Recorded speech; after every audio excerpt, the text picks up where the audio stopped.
Welcome to Tamara Tattletales. I'm Tamara and I spill the tea on your favorite reality stars. Gil is arguably the best husband of season 13 of Married at First Sight. However, like all of us, he has his flaws. But are some of his flaws the same flaws he regularly points out in Myrla? Gil has made it clear that Myrla's negativity is a problem for him. Now, she admits to being moody, so there's no dispute there. But because she complains a lot, Gil calls her a negative Nancy. But is he a negative Ned? This little Debbie Downer. You take drama to a whole nother level. I could do with much less. Sometimes I feel like you kind of people that aren't where you're at. So he's like kind of like you. He's kind of like me? Because he got himself posted up in his house. If that happens, I'm going to ask for the divorce. This is your world. You're extra. No, but like the amount of stuff in her closet. Like I can't keep up with that. You love yourself. Yeah, I receive it. I receive it. You that old lady with her old high school jersey. You know, that word that comes after spoiled is brat. And sometimes that's how you act. Are you ever satisfied with anything? I'm not gonna enable certain things. Like what? Shopping, as crazy as you do. Is this a workout? Am I burning calories right now?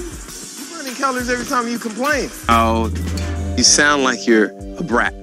When your negativity at times is a big deal for me. Yourself at those moments? Yes. When you're throwing them little tantrums and acting like that, like a little brat? You think you made out of gold? Getting to be with this fabulous woman for the rest of your life. It's easy to say no to that. Now let's keep in mind that all of these comments were made in less than 2 months. Does anyone need to be jabbed at this much for the same couple of character traits in such a short amount of time over and over again? At this point, his playful jabs are starting to come across as bitterness. Now, another one of his complaints about Myrla is that she won't change her lifestyle for him, but he doesn't want to change his lifestyle for her either. He doesn't need to live in a high rise. He doesn't care about money. He doesn't need expensive things. And he doesn't want her to want the material things that motivate her to be successful. She won't change her goals and dreams for him, but he's not willing to change his for her either. Wait, let's pause here for a moment. While going through the casting process, Myrla asked for someone who is financially stable and career-driven. They knew exactly how much money Gil and Myrla made. They knew that Myrla wanted an above-average lifestyle and that Gil wanted an average lifestyle. They knew that Myrla made substantially more than Gil. It's estimated that Myrla makes somewhere between $150,000 to $200,000 a year, and Gil, being a new fireman's salary, is somewhere around $40,000 a year. And we all know that the #1 thing couples fight about is finances. So for these reasons alone, they should not have been matched. I blame the show for this mismatch. Regardless of how well their personalities may blend, these fundamental differences are huge hurdles to have to overcome in only 8 weeks. Now back to Gil. He claims that he's not money motivated. I'm not money motivated, so that doesn't drive me. I'm sorry, but I call BS on that statement. First of all, in this scene, he's wearing a Burberry shirt that retailed for around $295. Whether he purchased it new or used, wearing a high-end shirt like this in and of itself is a reflection of someone who cares about money and labels. If he was not motivated by money, then he would be a volunteer firefighter. What motivated him to become a paid firefighter instead? He needs money.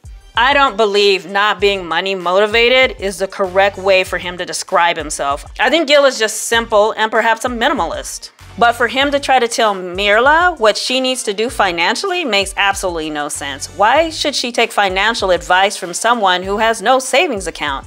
If anything, he should be looking at her and learning what he could do better to build the wealth he's going to need in order to take care of the 8 kids he wants to have. I think he's looking at this situation the wrong way. He should be celebrating the fact that he has someone who is successful and can fast track him to getting to his goals of affording 8 kids and a home to house them much faster. Now, while Myrla may have expensive items in her closet, she has managed to live below her means in order to be debt-free and save a great deal of money, not just in her savings account, but in her retirement as well. I wish Gil was more curious with Myrla and her finances rather than be so critical of them, because success leaves clues. Now, the conversation he had on the phone with his mom about Myrla leads me to believe that Gil is feeling insecure, maybe a little emasculated by their financial differences.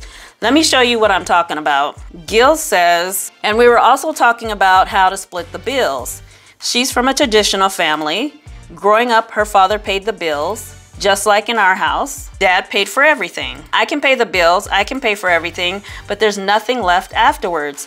The thing is, she makes more than me. And so for me to say that I'm going to pay for everything, no. So on the surface, when I first heard that exchange, it sounded as though Myrla told him that she expects him to pay for the lifestyle she wants. However, when you really listen to what he's saying, that's not it at all. Let's look at it again. And we're also talking about how to split the bills. They're talking about how to split the bills, not if they should split the bills. She's from a traditional family. Growing up, her father paid the bills. Just like in our house, Dad paid for everything. So here they're just talking about what it was like when they grew up. We all know Gil likes to interview folks, so he possibly asked her, who paid the bills in your household as a kid? And for me to say that I'm going to pay for everything, so this is Gil feeling like he should have volunteered to pay for everything because that's how they grew up. I mean, obviously, I don't know what type of energy Myrla was giving him during that conversation. However, based on what he's saying, he expects to be able to provide for his wife the same way their fathers did. That's pressure he's putting on himself, not Myrla putting it on him. But because he can't comfortably afford to give Myrla the life she wants, he might be feeling insecure, and that insecurity is turning into bitterness. Let's keep in mind that he's aware that all of his lack of finance business is being played out on TV. His ego is bound to feel pretty bruised by now, and it's only natural to try and save face. Just like he did when they were discussing finances, and he said that he sends his savings to Colombia rather than saying that he has no savings because he sends money to his family in Colombia, which is actually very commendable. Now for Miss Myrla. She comes across as being self-aware. She knows she's an introvert. She knows she's critical and admits to being a handful. But before getting married, she should have worked on being less critical. Nobody wants to hear someone complain all the time. Be right. It's gonna be bumpy taking off. Oh my God, this is gonna be terrible. Like, I already know it. My pool is better than that pool. Cessa, aren't you paddleboarding?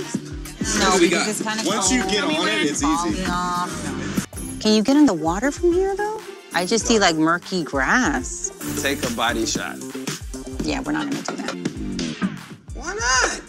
I have never done body shots, and it's not something that I would want to do. Missing the sound of the ocean waves. I believe her language about how she will never change her lifestyle for anyone sounds selfish, and she should have worded it differently. I think it would be better received if she said, I'm not going to give up my dreams and aspirations for anyone, because that is basically what she's saying. She's been working hard at her career so she can live in a high-rise, buy nice things, travel, be debt-free, etc. And as much as she complained, she may go down in MAFS history for never complaining about her spouse's character on camera. While I don't feel she has a lot of complaints about Gil, he's not perfect in her eyes. On Unfiltered, Jamie asked Myrla about Gil teasing her all the time. She said that she doesn't like it, but as I've noted, she doesn't bark back. As much as he complains about the fruits of her success, she does not give him a hard time for being behind her in finances, mindset, or career. Because keep in mind, while they were filming, Gil was only 1 year into his firefighter career. Outside of her career and good finances, however, I haven't seen much that she brings to the table in terms of being a good partner. We've seen her make and buy him cookies and cook dinner. She doesn't seem very chatty. She doesn't like to socialize. She seems affectionate. I don't see a lot of personality coming from her, and introverts are usually better one-on-one, so maybe they have great private conversations. Is she reliable? Is she the type to always have his back? Is she a ride or die? Because she is usually responding to Gil and not initiating conversations, it's difficult to know who Myrla really is.